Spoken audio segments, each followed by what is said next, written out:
Hello. एक question solve करते हैं हम लोग। ये क्वेश्चन आई आई टी 2012 में आया हुआ है। क्वेश्चन में देखिए क्या है कि एक बॉडी प्योर रोलिंग कर रही है। एक बॉडी प्योर रोलिंग कर रही है हॉरिजॉन्टल सरफेस पे, और उस बॉडी का रेडियस है 3r। ठीक है, और direction of motion forward, clockwise rotation है, क्लॉकवाइज रोटेशन है। ठीक है, लेकिन इसके अंदर एक डिस्क है, इसके अंदर एक डिस्क है जिसका रेडियस है 2r, और वो एंगुलर वेलोसिटी ω/2 से एंटी क्लॉकवाइज डायरेक्शन में मोशन कर रहा है। ठीक है, इसका मतलब एक बॉडी के अंदर दूसरी बॉडी मोशन कर रही है। ठीक है ना। आप क्वेश्चन ध्यान से देखो। There is a point P on the inner disc at a distance r from the origin where OP makes angle 30 degree with the horizontal, then with respect to horizontal surface, मतलब ground के respect में आपको बताना है, this is ground के respect में आपको बताना है कि पॉइंट O की वेलोसिटी क्या होगी। तो अब पॉइंट O के पास तो सिर्फ और सिर्फ ट्रांसलेटरी मोशन होगा।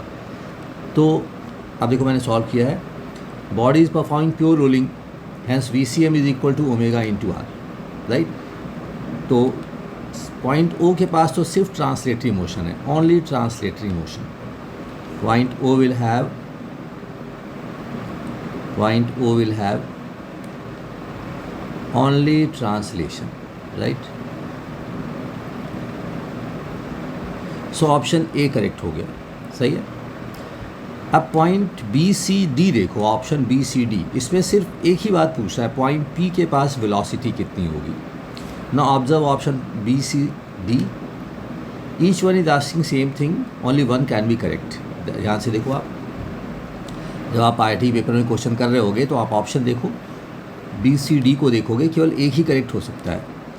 अब पॉइंट P के पास दो वजहों से वेलोसिटी हो सकती है। एक तो ट्रांसलेशन की वजह से हो सकती है। ट्रांसलेशन की वेलोसिटी वही होगी जो सेंटर ऑफ मास की वेलोसिटी होगी। जो वेलोसिटी सेंटर ऑफ मास के पास है वो तो ऑब्वियसली सबके पास होगी। ठीक है, तो VCM वो वेलोसिटी पॉइंट P के पास तो होगी ही होगी, VCM। ठीक है, VCM। तो ये हमने कर दिया ट्रांसलेशन की वजह से। और रोटेशन की वजह से अब आप इसके सेंटर ऑफ मास पे बैठ जाओ। Assume yourself as an observer on centre of mass. अब आप सेंटर ऑफ मास पे बैठ के देखोगे तो पॉइंट P के पास वेलोसिटी होगी इस डायरेक्शन में, राइट, ω/r। अब ओमेगा इसका है ω/2, रेडियस है r, तो ये हमने इसकी वेलोसिटी निकाल ली due to rotation. Velocity due to rotation. अगर आप सेंटर ऑफ मास पे बैठे हो तो from centre of mass frame, right.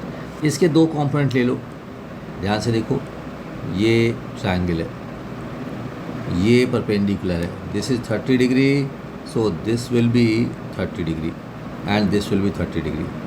तो ध्यान से करेंगे, मिस्टेक ना होने पाए। इसके दो कंपोनेंट हो गए, एक्स